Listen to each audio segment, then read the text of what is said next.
নাজাতু ইয়া রাসূলুল্লাহ, মা মানে কি এখানে কিসে? আর নাজাত, নাজাত মানে কি?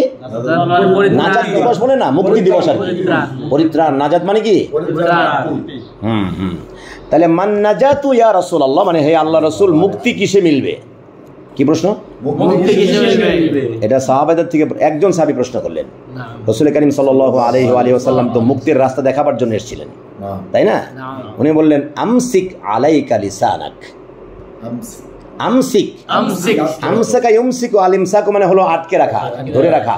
আমসিক আমরের সিগা, আমসিক মানে ধরো, আলাইকা মানে তোমার জন্য আবশ্যক করে নাও, লিসানাক, লিসান মানে জিহ্বা, কা মানে তোমার। আমসিক আলাইকা লিসানাক মানে কি তোমার জিহ্বারে ধরে রাখো, মানে আটকাও, নিয়ন্ত্রণে রাখো। জিহ্বাকে কি করো? নিয়ন্ত্রণ করো। জিহ্বাকে নিয়ন্ত্রণ, শ্লোকটি কি চায়? আর মুহাম্মদ সাল্লাল্লাহু আলাইহি ওয়াসাল্লাম কি বললেন? জিহ্বা নিয়ন্ত্রণ করো, এটাই মুক্তি। তিনটি কথা বলছেন, এটা হলো প্রথম কথা। পরে বললেন ওয়াল ইয়াসাকা বাইতুক, ওয়াল ইয়াসাকা বাইতুক, অর্থাৎ তোমার ঘরে যা আছে সেটা নিয়ে সন্তুষ্ট থাকো। মানে তোমার কাছে যা আছে, সুলাইমান আলাইহিস সালামের কাছে এটা নিয়ে সন্তুষ্ট, কিন্তু যদি তারা আল্লাহ অনেক কিছু দিয়েছেন, তাই না? কিন্তু স্ব অঙ্গনে আমরা সবাই মোটামুটি সুলাইমান আলাইহিস সালামের অবস্থানে আছি।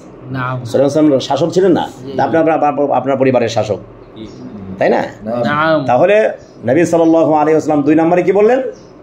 ওয়ালিয়াসাকা বাইতুক, নিজের কাছে যা আছে তাতে নিয়ে কি থাকো? সন্তুষ্ট থাকো, সন্তুষ্ট থাকো। ওয়াবকি আলা খতিআতিক, আর হলো যে অপরাধগুলি হয়ে গেছে তার জন্য ক্রন্দন করো আল্লাহর কাছে।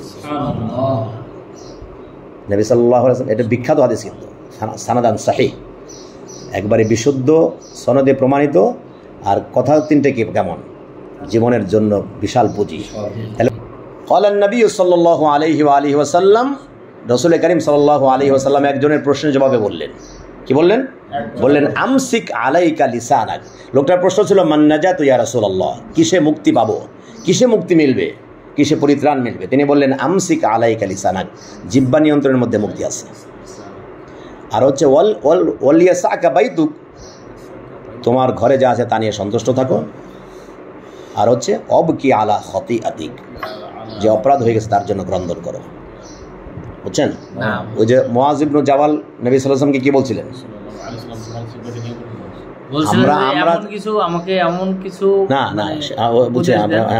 আমি শেষ অংশটুকু বলছি, যেহেতু সময় কম আপনাদের।